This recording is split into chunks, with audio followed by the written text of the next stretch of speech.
আসসালামু আলাইকুম রহমতুল্লাহি ওয়া বারাকাতুহু।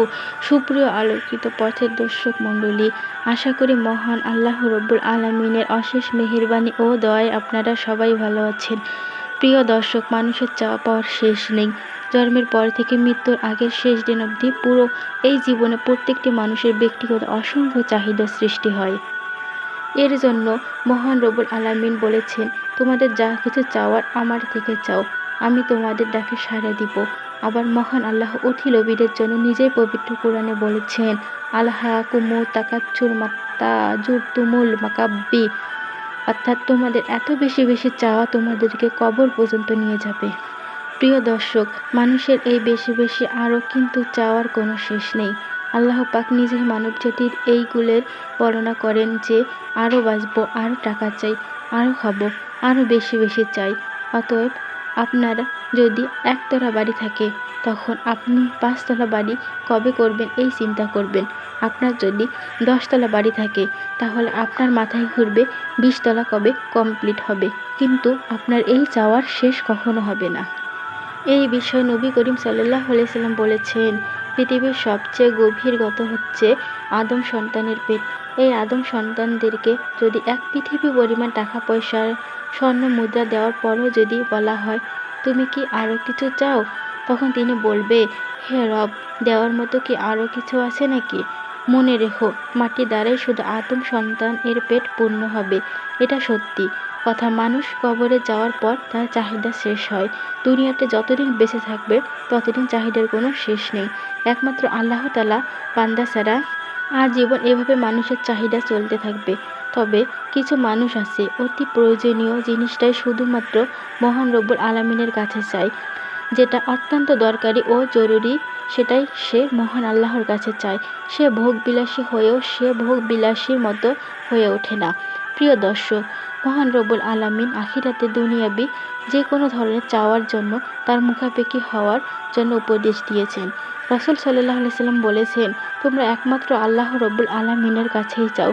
তো প্রিয় দর্শক, দুনিয়াবি যে কোনো জিনিস চাওয়ার ক্ষেত্রে আল্লাহর কোনো নিষেধ নেই, বরং বান্দা যে কোনো দরবারে আল্লাহর মুখাপেক্ষী হন না, আল্লাহ তাদের উপর অসন্তুষ্ট হন। মহান আল্লাহ রব্বুল আলামিন পছন্দ করেন যে বান্দা দুনিয়াবি ও আখিরাতের সকল প্রকার চাওয়া পাওয়ার ক্ষেত্রে আল্লাহমুখী হোক। যদি বান্দা সাথে সাথে পেয়ে যায়, শুকরিয়া আদায় করুক, আর যদি না পায় তবে সবর করুক।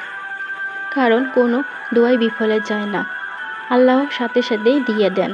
না হলে মহান রব্বুল আলামিন ধৈর্যের ফলে দান করেন, না হলে আখিরাতের জন্য উত্তম কিছু প্রতিদান করেন। প্রতিটা মুহূর্তে মনে রাখতে হবে, মহান আল্লাহ যে সিদ্ধান্ত নেন সেটাই উত্তম এবং সেটি আমাদের জন্য কল্যাণকর। তো প্রিয় দর্শক, আসুন আল্লাহ দরবারে আমরা চাই ও সম্পদের মালিক হই। প্রিয় দর্শক, আল্লাহ তাআলা কখনো বলেননি, তোমরা আমার কাছে চাও, আমি তা তোমাদের দিব না, অথবা তোমরা গরিব হয়ে যাবে। বরং আল্লাহর কাছে যারা চায় এবং আল্লাহর কাছে চাওয়ার মতো চাইতে পারে এবং কঠোর পরিশ্রম করে, বরং তারাই দুনিয়া ও আখিরাতে অধিক কল্যাণকামী বান্দা হয়, তারাই অধিক পরিমাণে লাভবান হয়। প্রিয় দর্শক, আজকে যদি আরব দেশগুলোর দিকে তাকাই, আল্লাহর কাছে অনেক বেশি বেশি দোয়া আমল মোনাজাত করার বরকতে আল্লাহ রব্বুল আলামিন তাদেরকে অসংখ্য তেল, গ্যাস ও খনিজ সম্পদ দিয়ে পৃথিবীর বুকে অর্থশালী জাতিতে পরিণত হয়েছে। প্রিয় দর্শক, আজকে যে আমল নিয়ে আমরা কথা বলবো, ইনশাল্লাহ আপনার জীবনে কোনোদিন টাকার অভাব হবে না, সম্পদের অভাব হবে না। মহান আল্লাহ কাছে চাইবেন, ইনশাল্লাহ দোয়া রসুলায় আপনার সকল চাওয়া পাওয়া পূরণ হবে। খালেস নিয়তে দোয়াটি পড়ার পূর্বে অবশ্যই দরুদ শরীফ পড়বেন এবং দোয়াটি শেষ করার পরে পুনরায় 3 থেকে 5 বার দরুদ শরীফ পড়ে নেবেন।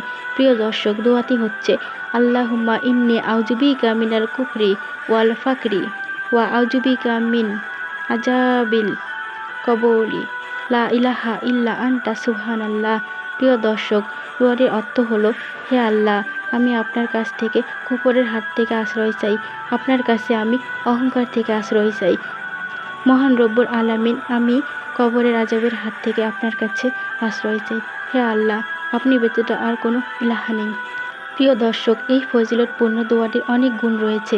আপনার যদি মুখস্থ হয়, আপনি প্রতিদিন এই দোয়াটি পড়বেন। ইবাদতের পর অথবা জিকিরের পর এবং কোরআন তিলাওয়াতের পর পড়ে নেবেন। ইনশাআল্লাহ দেখতে পাবেন কয়েক দিনের মধ্যেই আপনার সকল মনের আশা পূর্ণ হয়ে যাবে। আপনার সব রকম অভাব দূর হয়ে গিয়েছে ইনশাআল্লাহ। আপনি অর্থের মালিক হয়ে যাবেন, সম্পদের মালিক হয়ে যাবেন। আপনার মনের সকল নেক আমল আল্লাহ তাআলা পূরণ করে দিয়েছেন।